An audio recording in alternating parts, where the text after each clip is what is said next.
오늘은 요한 1서 3장입니다. 3장 13절 말씀부터 마지막 절 24절 말씀까지 함께 봉독하시겠습니다. 요한 1서 3장 13절 말씀부터입니다.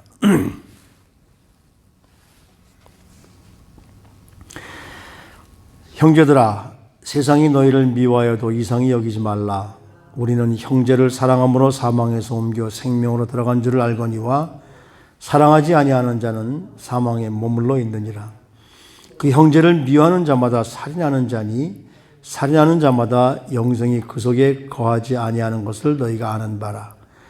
그가 우리를 위하여 목숨을 버리셨으니 우리가 이로써 사랑을 알고 우리도 형제를 위하여 목숨을 버리는 것이 마땅하니라. 누가 이 세상의 재물을 가지고 형제의 궁핍함을 보고도 도와줄 마음을 닫으면 하나님의 사랑이 어찌 그 속에 거하겠느냐. 자녀들아, 우리가 말과 혀로만 사랑하지 말고 행함과 진실함으로 하자. 이로써 우리가 진리에 속한 줄을 알고 또 우리 마음을 주 앞에서 굳세게 하리니 이는 우리 마음이 혹 우리를 책망할 일이 있어도 하나님은 우리 마음보다 크시고 모든 것을 아시기 때문이라. 사랑하는 자들아, 만일 우리 마음이 우리를 책망할 것이 없으면 하나님 앞에 담대함을 얻고 무엇이든지 구하는 바를 그에게서 받나니 이는 우리가 그의 계명을 지키고 그 앞에서 기뻐하시는 것을 행함이라. 그의 계명은 이것이니 곧 아들 예수 그리스도의 이름을 믿고 그가 우리에게 주신 계명대로 서로 사랑할 것이니라. 그의 계명을 지키는 자는 주 안에 거하고 주는 그의 안에 거하시나니 우리에게 주신 성령으로 말미암아 그가 우리 안에 거하시는 줄을 우리가 아느니라. 아멘. 요한 1서를 쭉 이렇게 우리가 묵상하면서 함께 말씀을 나누면서 또 준비하다 보면 과연 말씀대로 우리가 어떻게 살아갈 수 있을까? 더욱이 요즘처럼 세상이 이런 세상, 나라가 또 지도자들이 정말 말도 안 되는 일들이 저지르고 있는 이런 세상 속에서도 다 여기서 말하는 형제는 누구냐면 내 이웃이 다 형제입니다. 그리스도 안에서는 우리가 다 형제니까. 그런데 그들을 사랑할 수 있을까? 그러면서 오늘 이 13절 말씀에 보면 형제들아, 세상이 너희를 미워하여도 이상히 여기지 말라. 지금 한국도 그렇고 지금 이 기독교에 대해서 왜 그렇게 반감을 갖게 만들었는지 이게 전부 정치적이거든요.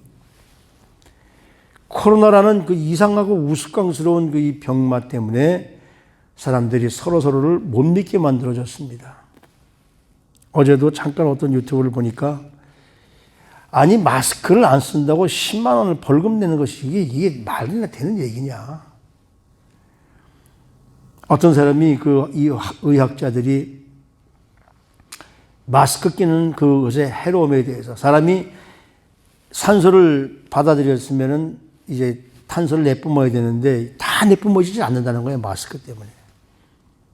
특히 어린아이들에게 있어서는 마스크가 치명적이라고 합니다. 이 건강에. 아이들이 자라는 것에 대해서도. 그러면서도 이 코로나 가지고서 사람을 통제하기 위해서 하는 이것. 그러다 보니까 우리 마음에 어떻습니까? 미움이 생기는 거예요, 자꾸만. 그걸 하는 사람들이 미워지고 정권 잡은 자들이 미워지고. 근데도 요한 1서를 쭉 읽어보면은 그래도 사랑하라는 거예요. 그러니 이게 얼마나 우리 그리스도인들에게 힘든 일입니까? 형제를 사랑함으로 사망에서 생명으로 옮겼다. 형제를 사랑하지 않는 자는 사망에서 생명으로 옮긴 게 아니에요. 형제를 사랑하지 않는 사람들은 그냥 사망에 머물러 있다는 거예요, 지금. 그러면서 더 심한 말을 합니다. 형제를 미워하지 않는 자마다 살인하는 자니. 그러니까 형제들을 이 말은 무슨 피를 나는 형제가 아니라 우리 그리스도인 함께를 얘기하는 거죠. 형제를 살인하는 자마다 영생이 그 속에 있지 않다. 참 어려운 일이죠. 형제를 위해서 목숨을 버리는 것보다 더 큰 사랑은 없다라고 얘기하는 거예요. 그러니까 형제를 위해서 내가 희생하는 것보다, 근데 어떻습니까? 지금 희생이 아니에요. 남을 억누르고 내가 출세하고 내가 올라가야지. 하나님께 제일 먼저 죄를 지은 아담과 하와, 하나님이 직접 창조한 아담과 하와, 그 사람들이 죄를 범하고서는 제일 먼저 하는 일이 뭐냐면 자기를 가리고 남을 탓하는 일입니다. 하나님이 내게 준 저 여자가 나보고 먹으라 그랬어요. 하나님이 만든 뱀이 나한테 먹으라 그랬어요. 모든 것이 책임전가, 나중엔 하나님까지. 하나님이 나에게 만들어준 저 여자, 그 위험은 책임이 하나님이잖아요.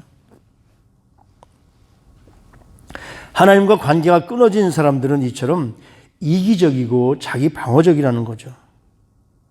반면에 하나님 안에 거하는 우리는 형제를 진심으로 사랑할 수 있다는 거죠. 그래서 예수 그리스도께서 우리를 위해서 우리를 사랑하사 목숨을 버리신 것, 그로 인해서 우리가 우리 삶의 터전에서 사망에서 생명으로 옮겨졌다는 것, 이것이 진정한 겁니다. 그래서 여러분 잊지 말아야 될 것이 뭐냐면, 우리는 요한복음 3장 16절을 다 압니다. 대부분 우리 예수 믿는 사람들은 하나님의 세상을 이처럼 사랑하사 독생자를 우리에게 주셔서 우리가 독생자로 말미암아 우리는 어떻습니까? 생명을 얻었다. 그 해답이 바로 이 16절 말씀입니다. 요한 1서 3장 16절. 그렇게 하나님이 나를 위해서 당신의 독생자 아들을 주셔서 나를 살려주셨기 때문에, 그래서 우리는 어떻게 해야 되느냐? 그분이 우리를 위해서 목숨을 버리셨으니까 우리가 그것을 분명히 깨닫고 하나님의 사랑을 우리가 알고, 그래서 우리도 형제를 위해 목숨을 버리는 것이 마땅하다. 요한복음 3장 16절, 요한일서 3장 16절 잊어버리지 마시길 바랍니다. 요한복음 3장 16절에 대한 우리 사람들의 대답이 요한일서 3장 16절이에요. 그러니까 뭐라고 그럽니까? 누가 이 세상의 재물을 가지고 형제의 궁핍함을 알고도 보고도 도와줄 마음을 닫으면 그 사람이 진정 하나님을 사랑하는 사람이냐? 아니라는 거죠. 나도 재물이 없으면 모르지만 나는 그래도 밥 숟갈 먹는데 밥을 못 먹는 사람들을 향해서 도와줄 마음을 딱 닫아버리면 그건 전적설적 사랑이 없다는 것이죠. 여전히 죄 가운데 거하면서 영원히 아닌 사망에 머무르는 사람들이다, 그렇게 얘기하는 거예요. 그래서 18절 말씀에 자녀들아, 우리가 말과 혀로만 사랑하지 말고 행함과 진실함으로 하자. 말로는 누구든지 할 수 있습니다. 말로는 별할 거 다 해요. 말로는 하루아침에 궁전도 지을 수 있고 금덩어리로 쌓을 수 있고 다 합니다. 그러나 행동이 안 되는 걸요. 진정한 영생을 소유한 사람들은 진실한 마음으로 어렵고 힘든 사람들의 형편을 살피고 행함을 보이는 것이 진정한 하나님의 마음을 받아들이는 사람들이라는 것이죠. 그러면서 19절 말씀에 이로써 사랑을 실천하고 사랑을 직접 하는 사람, 그래서 이로써 우리가 진리에 속한 줄을 알고, 그러니까 진리에 속해 있다는 말은 뭡니까? 진리에 속해 있다는 말은 예수 그리스도 안에 있다는 얘기거든요. 진리가 예수님이시니까. 진리에 속해 있다는 사람들은 말로만 하는 것이 아니라 직접 행동으로, 모범으로 사랑을 보여준다는 것이죠. 그러니까 모범으로 보이지 않는 것은 그 속에 진리가 없다는 말씀입니다. 그래서 우리가 우리 마음이 혹 우리를 책망할 일이 있어도 하나님은 우리 마음보다 크시고 모든 것을 아시기 때문이다. 왜 나 같은 죄인을 용서해 주시느냐 하면, 나는 내 스스로 나는 책망받을 죄인이고 하나님 앞에 떳떳하지 못하지만 하나님은 내가 인간이 연약한 인간이라는 것을 아시고 나보다 훨씬 넓으시고 크신 분이시기 때문에 나를 용서해 주시고 나를 받아주신다는 것이거든요. 그러니 그 사랑을 우리가 만끽할 때 그래서 예수님께서 마태복음 18장에 그렇게 말하잖아요. 너희는 1만 달란트를 하나님 앞으로부터 용서받은 자인데, 제가 앞에 좀 말씀을 나누면서 한 달란트가 얼만큼 된 돈, 얼만큼이냐면 한 달란트가 이 노동자들 2년치의 월급입니다. 한 달란트가. 그러면 2년치 월급이라면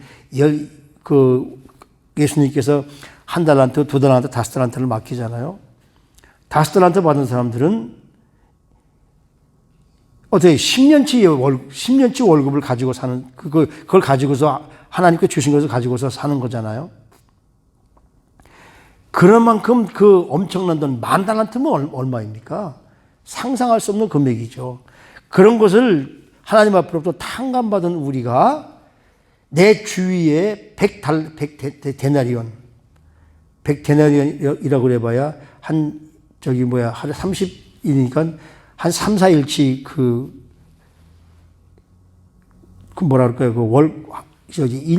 일당을 받은 사람, 그 정도의 내게 빚진 사람을 용서하지 못하고 그 모가지를, 멱살을 잡고 동관으로 끌고 가는 모습이 바로 우리의 모습이라고 우리 주님이 그렇게 말씀하시잖아요. 나는 큰 은혜를 받았으면서 은혜를 나눌 수 없는 사람들, 은혜를 모르고 그 은혜를 버리는 사람들, 절대로 그 속에 뭐가 없다는 겁니까? 그 속에 하나님이 기뻐하시는 모습이 없다는 것이죠. 그렇기 때문에 서로 사랑하라는 주님의 계명을 지키는 자들은 바로 하나님이 서로 사랑하는 사람들을 바라볼 때 어떻습니까? 그걸 보고 기뻐하신다는 거예요. 그래서 그런 사람들은 무엇인지 구하면 하나님이 다 주시겠다. 근데 그 계명이 뭐냐? 계명 전체가 하나님이 우리 사람들에게 모세를 통해서 주신 계명 10가지 계명이 있고 그 10계명을 또 다 쪼개서 시행세칙으로 우리가 하는 것들이 이제 그 레위기서에도 나오고 창세기, 출애굽기에도 나오고 다 나오는데, 그런 모든 것을 딱 하나로 함축하면 뭐냐면 사랑이라는 것이죠. 사랑이 있으면 모든 것을 다 이길 수 있고, 사랑이 진정한 사랑 가지고 있다면 그런 것들을 다 지킬 수 있다는 겁니다. 그래서 24절에 보면 그의 계명을 지키는 자는 주 안에 거하고 주는 그의 안에 거하시나니, 우리에게 주신 성령으로 말미암아 그가 우리 안에 거하시는 줄을 우리가 아느니라. 결과적으로는 뭐냐면 성령님이 우리 삶에 들어오시면 우리는 사랑하지 않을 수가 없게 된다는 겁니다. 아까 제가 요한일서 3장 16절 말씀에 하나님께서 우리를 통해서 보내주신 예수 그리스도가 우리로 십자가에 죽으셨다는 사실을 믿고 우리로 희생하셨다는 사실을 믿고 우리도 이웃을 위해서 희생하는 것이 마땅하다. 마땅하다. 우리는 그냥 마땅하다로 알지만 영어에 보면 여러 가지가 있죠. ought to라는 말을 씁니다. 하지 않으면 안 된다 그 말씀이에요. 꼭 해야만 된다. must나 ought to나 have to나 should나 똑같은 얘기죠.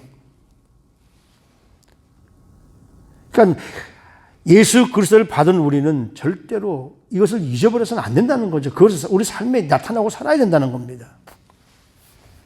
초대교회 그 시기에 그 소아시아 비두니 지역의 총독으로 있었던 플린이라는 당시 그 총독이 로마 황제의, 그 당시의 황제가 트라이안이라는 황제인데 그 트라이안 황제에게 이런 편지를 보냅니다. 황제시여, 저는 부하 중에 몇 사람을 그리스도인으로 위장해서 그리스도의 공동체에 들어가게 했습니다. 그래서 그 부하들로 하여금 그 그리스도인이 확실하게 융화됐다는 걸 보여주기 위해서 세례도 받게 하고 그들과 함께 살면서 일거수일투족을 보고하게 했습니다. 근데 그들의 보고에 따르면 그리스도인들은 밤이든 낮에든 모일 때마다 그들이 섬기는 예수 그리스도를 찬양하고 노래한다고 합니다. 또 자주 빵과 포도주만을 나눠 먹으면서 그들이 얼마나 즐거워하는지, 우리는 빵과 포도주만 먹으면 뭐 이런 것만 좋아하고 우리는 고기도 먹고 뭐 이렇게 해야 되는데 이 그리스도인들은 빵 조각과 포도주를 먹으면서도 하나님을 찬양하고 형제들을 찬양하고 기뻐하는 모습을 본다고 합니다. 근데 참으로 이해할 수 없는 것은 그들은 자신들을 괴롭히는 사람들을 위해서 계속 기도한다는 겁니다. 로마 관리들을 위해서 기도하고 그리고 황제를 위해서도 기도한다고 합니다. 무엇보다 분명한 사실은 그 공동체 속에는 서로서로 사랑하는 사랑이 있다는 겁니다. 그러니 그들을 우리가 어떻게 처벌할 수가 있겠습니까? 라는 보고를 했다는 거예요. 예수님을 믿지 않는 사람들 눈에 보면 우리 그리스도인들이 서로서로를 뜨겁게 사랑하고 믿지 않는 영혼들까지 사랑하는 것을 비춰질 때 바로 저 사람들이 저래서 그렇구나. 그때 예수 믿지 않는 사람들도 예수 믿는 사람들을 인정하게 된다는 것이죠. 근데 요즘 어떻습니까? 너무 교회 내에도 이기주의 팽배하고 남을 비방하는 것 팽배하고 조금만 있으면 뭐 하는 것 이런 것들부터 우리가 내려놔야 된다는 것이죠.